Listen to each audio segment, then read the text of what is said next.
Hi there, my name's Larry and welcome to my garage. I'm here being videotaped on my 57 Corvette.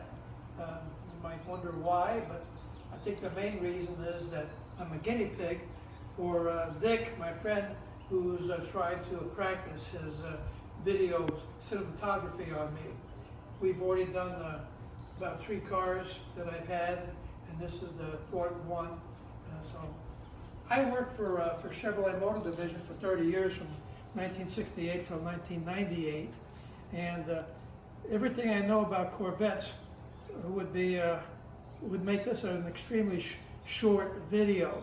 So I'm going to try to fill you in, not just on my car, but maybe touch on a little bit of the history that I'm aware of that has to do with Corvettes. So let's kind of start out with the fact that as a Chevrolet manager, and I concluded my career as a merchandising manager, I was entitled to a company car, one of the benefits. And you could order any car that you wanted. You got to drive them for 3,000 miles and you have to get a new car. But there was one exception. You could only order a Corvette if you were going to buy it when you took it out of service. Otherwise, no Corvette. So I had opportunities.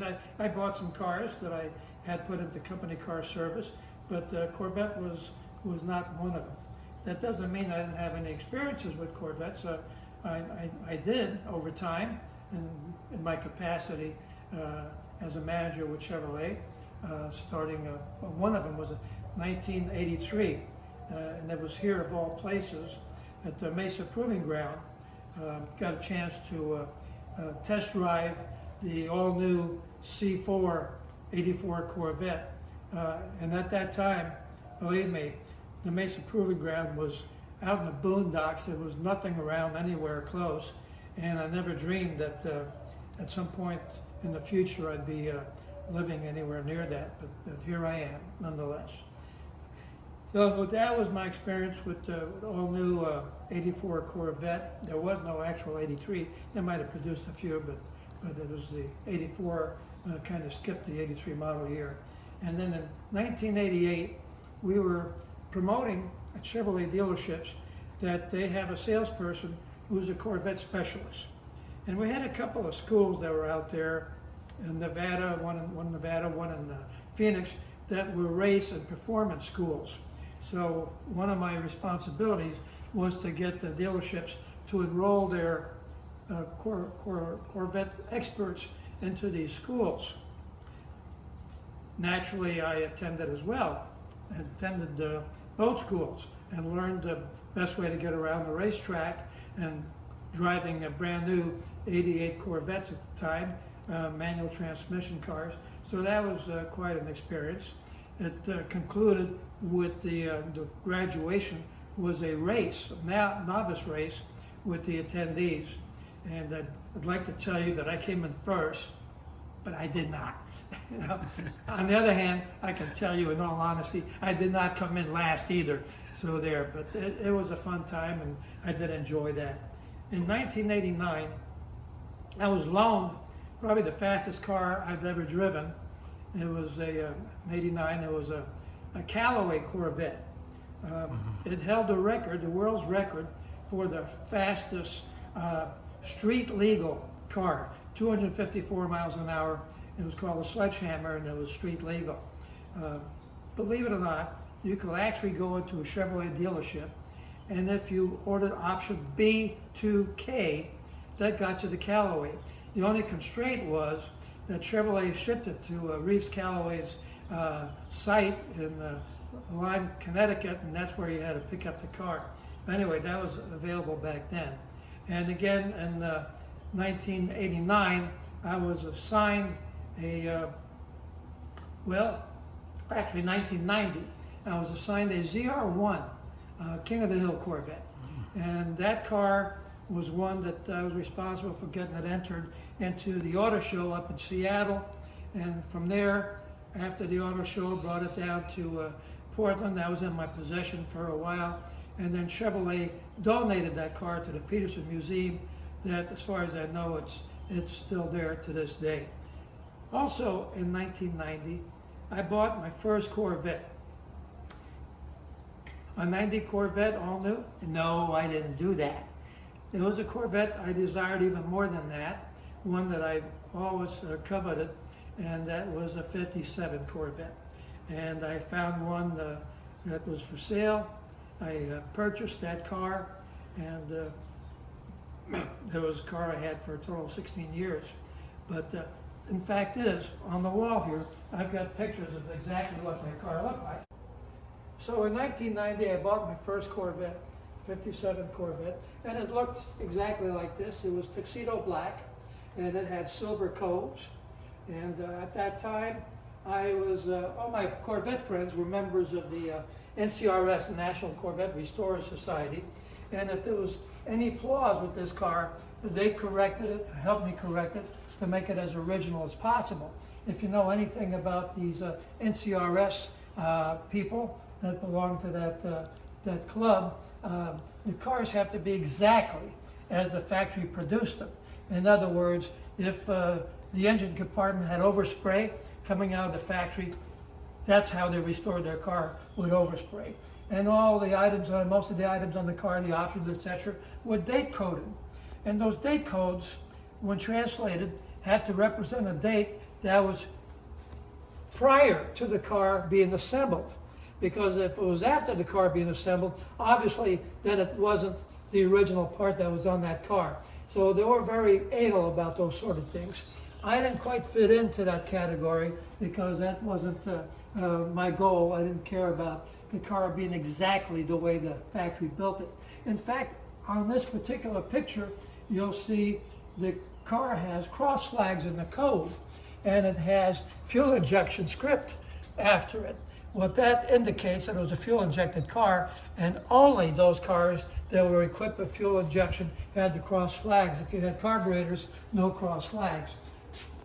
Maybe show you another picture here. This is a painting, and you'll notice that it's got the cross flags, but no fuel injection script. So that's essentially incorrect. But the reason you see that is because it was very common practice back in the late 50s, early 60s. People that had these cars thought, as I did, that the cross flags were kind of neat, and they installed them in the cars. And guess what? To the dismay of my NCRS friends, that's exactly what I did. I put the cross flags on there. Anyway, my NCRS friends gave me a ration of you know what, a really bad time about adding the cross flags to my carbureted car. It was incorrect. I liked it. It was my car, and my attitude was I should be able to do what I want with my own car. In fact, I had a close friend in NCRS, one of my best friends. He had a car, same color, tuxedo black as mine, a 57, but his was solid black, didn't have the silver coves. And he was very envious of mine with the silver coves. And every time we visited on that, I said to him, well, you know, why don't you just paint yours silver? He said, oh, no, I can't do that because it came out of the factory solid black. So even though he would have preferred silver, it was a solid black car. But so I got all this crap about having these cross flags in the code that didn't belong there. And what happened is, over time, we had a meeting several months later after I put these flags on there, and they had a presentation, and they took the opportunity of the meeting to discuss what the cross flags on my car were significant of. And they ridiculed me by saying, now these cross flags represent a high performance option on the car. If you have the cross flags, the flags themselves make the car go faster.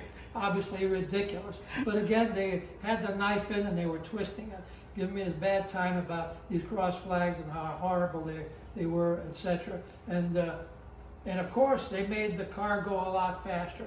And to prove the point, what they did, they called me up and they presented me with a gauge that they had manufactured, a cross flag gauge that would measure how your performance was enhanced by having the cross flags on the car.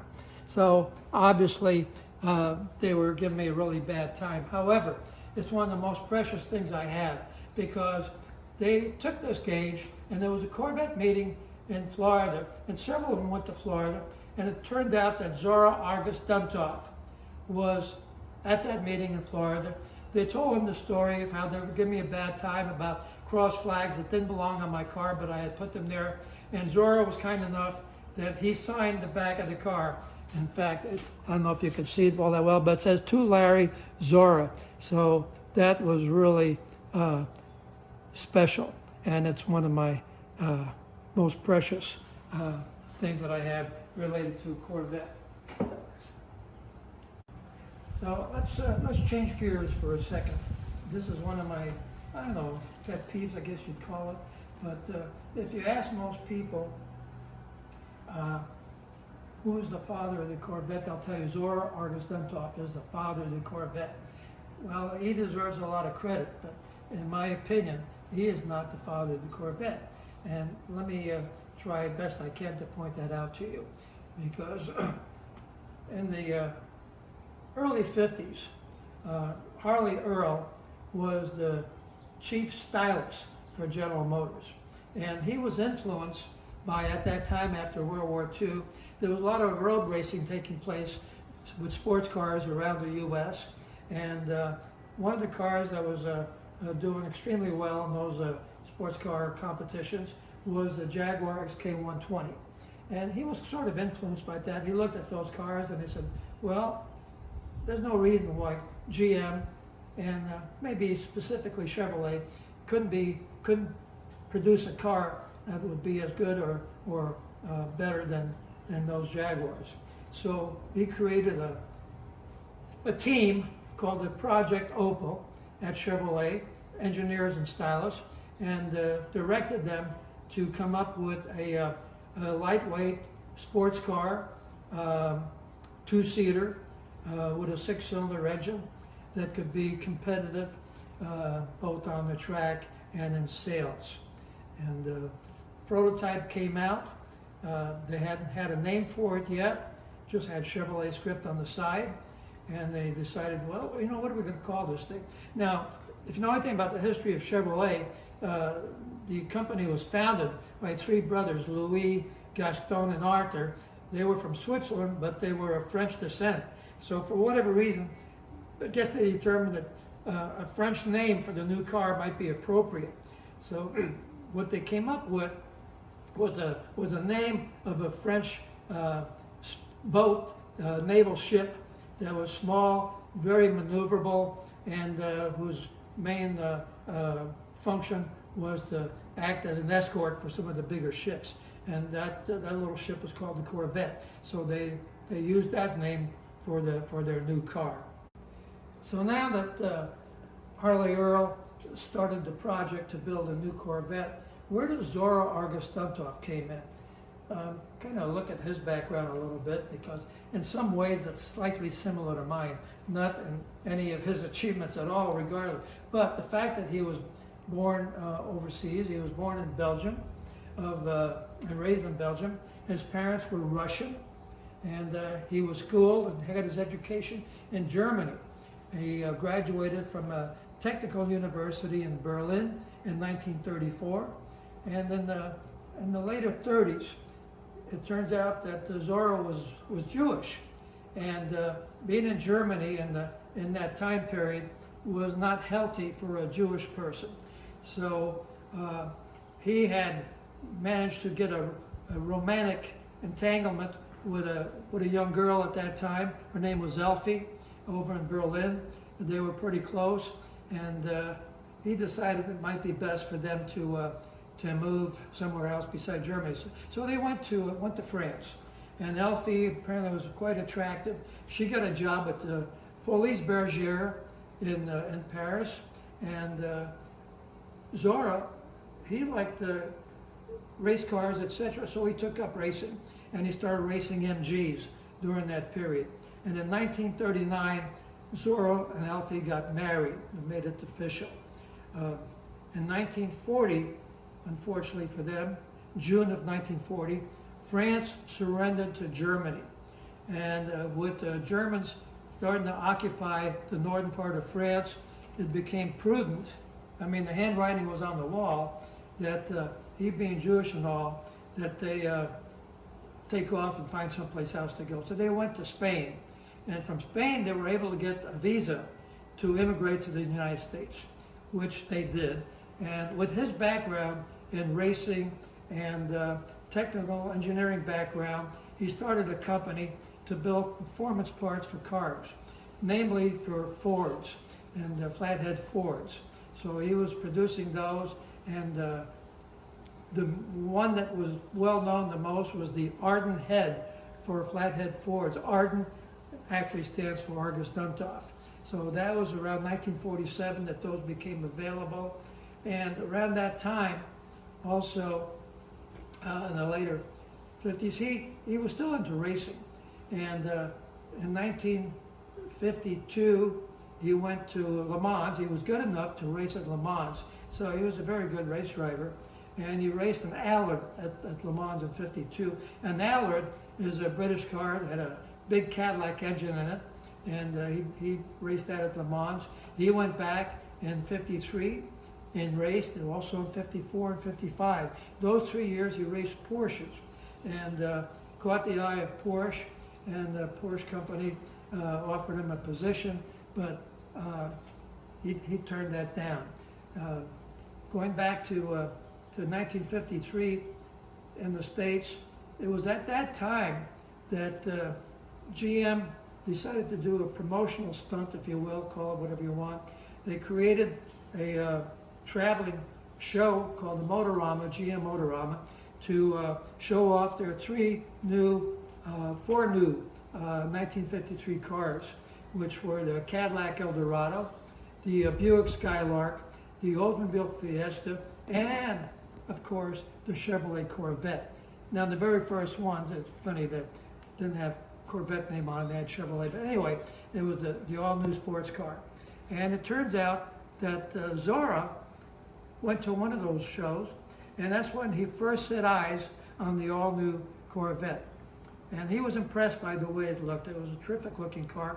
He thought it had a lot of possibilities, sales possibilities and competition possibilities, until he analyzed the drivetrain and came to the determination that the Blue Flame 6 and the Power Glide were not going to be successful as a race car, and possibly not successful in sales either.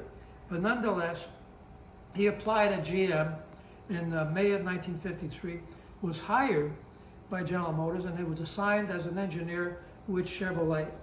And that's where he got to work on the Corvette. And his influence on the Corvette was in 1955 when Ed Cole had created the new V8 for a short block for Chevrolet, and Argus was instrumental in seeing that was the main engine that was put in the 55 Corvette. They did produce a few 6-cylinders left over from engines that they had available, but most of the cars were all V8 powered. In fact, they distinguished the 53, or the 55 rather, Corvettes, the 6-cylinders from the 8-cylinders. The 8-cylinders had Chevrolet script on the side with the V in capital letters, so to designate that it was a V8. It went over well. And then he continued trying to make the car a performance car, and in 57 he introduced fuel injection to the Corvette and the 4-speed. So those were things that happened. But let's go back to 53 and 54. Sales before the V8 went in were dismal for the Corvette, and Chevrolet decided to terminate the Corvette in 54. It was axed, and Zora decided that, it had a lot of possibilities, and it would be a mistake to eliminate that car. So he wrote a lengthy letter to Ed Cole, who was the chief engineer for GM, and explaining to Ed Cole in this letter why the Corvette could be improved and why it should be kept. So it turned out that Ed went along with it, and they kept the Corvette going. So if you look back, Zora Augustentov is the savior of the Corvette. He kept it from being eliminated. In addition to that, he was also the father of the performance Corvette. So give him credit for that. Anyway, now I mentioned that the first Corvette I had, the black and silver car, I sold that in 2006 because we were moving to Arizona and I wasn't sure if I would have space for it and whatever house we bought in Arizona. So I thought the prudent thing to do was to go ahead and part with it. A little bit of a side there regarding selling a car. In 2006, you sold cars on the internet.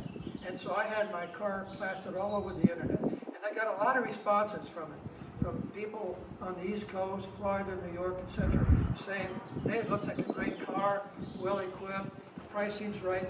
No one was flying out to get it. But no one was advertising in the local papers either, which in Oregon was Oregonian. So what the heck, I went ahead and put an ad in there. And there was a fellow from Washington that was on vacation, who was heading to California, and he was in the southern part of Oregon when he bought a newspaper, saw the ad, called me, and he said, hey, is this car still for sale? And I said, yeah. He drove all the way back up to Portland and bought the car. The point being that you never know. It only takes one buyer, and it turned out that with all the feedback I got off the internet, it was a lousy newspaper ad where nobody was advertising in the newspaper. They got the car sold. But 2006, we moved to Arizona, and by 2011, my wife Kathy kind of talked me. She knew I really missed my old Corvette. Says, let's get another one. And so I started looking for another one, and I found one advertised in Canton, Ohio, 2007. And it was basically this car here, Venetian red, or as sometimes it's referred to as resale red. It's C1, which is real popular. The C1s, by the way, are 1953 to 1962, and they're sometimes referred to as solid axle cars, because in 63, with the Stingray, came out with independent suspension, but in the meantime, these were solid axle cars, and that's what they referred to. So this 57 seemed like a good car, and it was advertised as having the 283 engine, 4-speed, the one-to-bar radio, and the original interior, etc. And my choice was to fly to Dayton, Ohio to look at it, and or what I chose to do instead was I found somebody in that area who was supposedly a Corvette expert. And I paid that person to come out, go look at the car, and give me a feedback of his impression and what's correct about it or not. And the feedback was that the best thing about this car, overall, had never been hit. The fiberglass was all original, no patches, never been in an accident, etc., all the original bodywork. The frame had no rust, etc., it was a good frame. The interior was original, and it had the original 283. So that sold me on the car. I went ahead and bought it. Came up to Arizona here, and the first thing I did was I popped open the hood to check the engine numbers, etc. And when I did, I saw that the numbers said it was a 265 56 motor. Oh shit. I wasted a bunch of money on some guy telling me that he was an expert on these cars. So much for that. I was upset about the fact that the motor was incorrect. And in my mind, I'm thinking, you know, in the future, I may have to part with this car at some point, and I don't want to be advertising a 57 Corvette with a 56 motor. I was pretty upset, so I contacted the folks that sold to me. It was at a dealership, exotic car dealership, called Motor Car Portfolio, and I threatened them with contacting the Ohio District Attorney and complaining about false advertising, because they said it was a 283. And I got back an apology and a sizable check that made it all good. So I was pretty happy about that. But there were some things the cars needed. One of the things it needed was a new top. The top was in bad shape. So I hired a guy in the Phoenix area who made tops. He was an ex-employee of Al Nock Interiors. Al Nock is a well-known interior outfit that supplies interiors for C1 Corvettes and convertible tops. So he knew what he was doing. We purchased a Al Nock convertible top, and he was installing it. And while he was installing it, I mentioned to him about the engine not being the correct engine. And I said, I talked to my friends and all, they're all saying, well, why don't you just drop a 350 in it and make it a modern car? Well, I didn't want it to be a pro mod car. I wanted it to be more period, and I didn't want to go hunting all over for the correct 283. So he mentioned that he did a top on another fellow's Corvette. There was a Stingray. It was like a 67, something like that.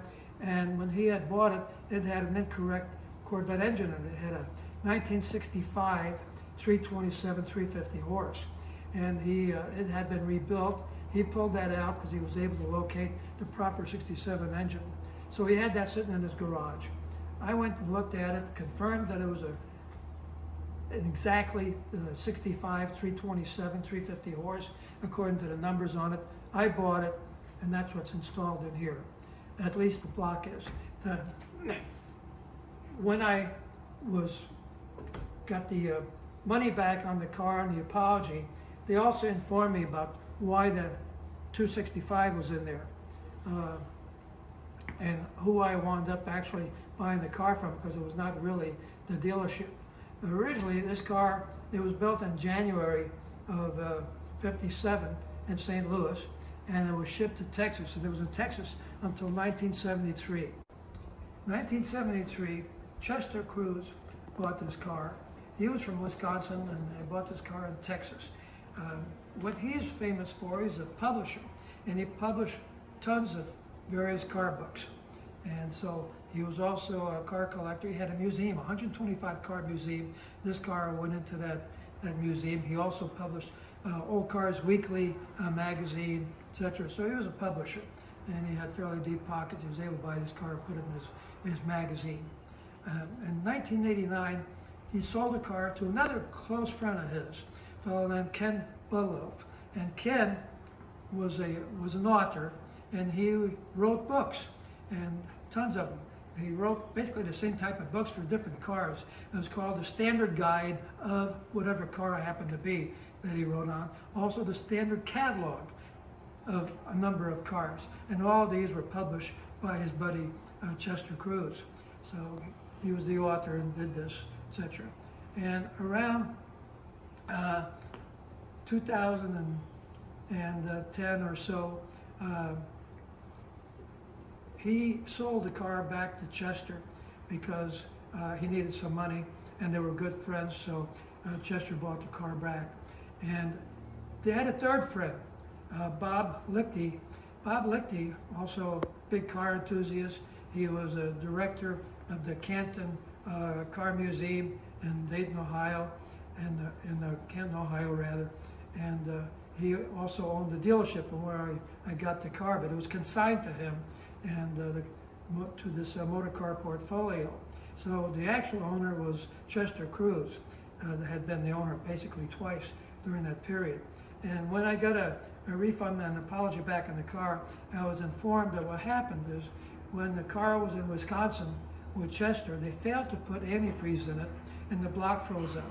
And that's how it wound up with a replacement 265 block. They also replaced the head with a 67 Corvette 202 head. Odd, but that's what they did. But the carburetors were original 57 carbs, and so was the intake. Both the carburetors and the intake manifold were from a 57 270 horse Corvette. So that part was original. The 4-speed was a Borg-Warner 4-speed, correct 4-speed for that type of car, but not for this car, because the 4-speeds came out in May of 1957. My car was built in January. However, it was not unusual for when the 4-speeds came out for people who had bought a car to turn around and take it back to the dealership to have a 4-speed put into it. So that's what happened at that point. So we put this new engine in there, 327. Let me open the hood. So I mentioned what was correct about this car and what was wrong about it. And some of the things that were very original in this car, I sort of had to change. Best I could tell, it had the original shock absorbers because they weren't absorbing anything anymore. So I replaced those with the Delco gas shocks. Pretty sure that the exhaust system on this thing was also original because it was very rusted and was barely hanging on. Why it didn't fall off while I got the car, I don't know. But anyway, I replaced that with an aluminum off-road exhaust. I also put a Nettelbrock high-performance water pump in there. So it's also some of the changes I made. Incorrect cross flags, but I put those on. You know, if you got that habit, I guess you can't get away from it. And second time I put cross flags on a car that shouldn't have cross flags. And oddly enough, the biggest change for this car, as far as drivability, was the tires. It had bias-ply tires, and I put the radial tires on it with the correct size white walls. And with the bias-ply, whatever imperfections were in the road, you would feel those, and the car would respond to them. The radials made a world of difference. It really drives a lot better. I also replaced the clutch. The clutch was worn, 11-inch center force clutch, and those are the replacements I made. The interior, they said it was all original on the interior, but I didn't change the seats or anything, but when I looked at them underneath, there was a markings that they were recovered in 1973. So they weren't original to the car. However, the carpets, I'm pretty sure, were original because they were totally shot and the sun bleached, etc. So I replaced those. So those are the changes I made to the car. Been a great driver. I've loved it. I suspect with the 327 motor, it's probably somewhat quicker than it was maybe when it was original. Among the things that were original in this car was the gas cap. And some of my friends that are NCRS friends, etc., they noticed that the original gas cap was on the car and suggested that I remove it because if I take it to any shows, etc., it's going to disappear because it's worth 10 times what a reproduction is. This is the original cap, and the reproduction, $35 reproduction, looks basically the same, but there are some differences, and enough of a difference that somebody who wants an exact gas cap is going to have sticky fingers and make it disappear. If you found this of any interest at all, I would suggest to you, you might want to consider the book I wrote, and it's got this car on the cover, along with the 53 Jag I own, and it's available at Barnes & Noble. It's basically a book about me and the cars I've owned and the cars I've been associated with, and also my time at Chevrolet and also in motorsports. Chevrolet, I cover some of the dark undercarts that took place at Chevrolet. You might find that of interest. And motorsports, I was involved in the Trans Am series and the IndyCar series. Now, as an aside, this is kind of a silly thing that's inconsequential, but when I was with the Trans Am series, I worked with the Diatley team in Trans Am that ran Camaros and were the Trans Am champions with the Camaros, and I was instrumental in talking them into switching to Corvettes, but that's another story. Anyway, you can read about it in here. And the fellow that owned that team was Neil Diatley. And it turns out, again, it shows what a small world this is, Neil Diatley owns the exact original 4 cars that were in the 1953 Motorama. The 53 Corvette, the Oldsmobile Fiesta, the Buick Skylark, and the Cadillac Eldorado. It's a small world. Anyway, if you get a chance, look up my book, Barnes & Noble, or look it on the internet. Thank you so much for your time. Appreciate your indulgence.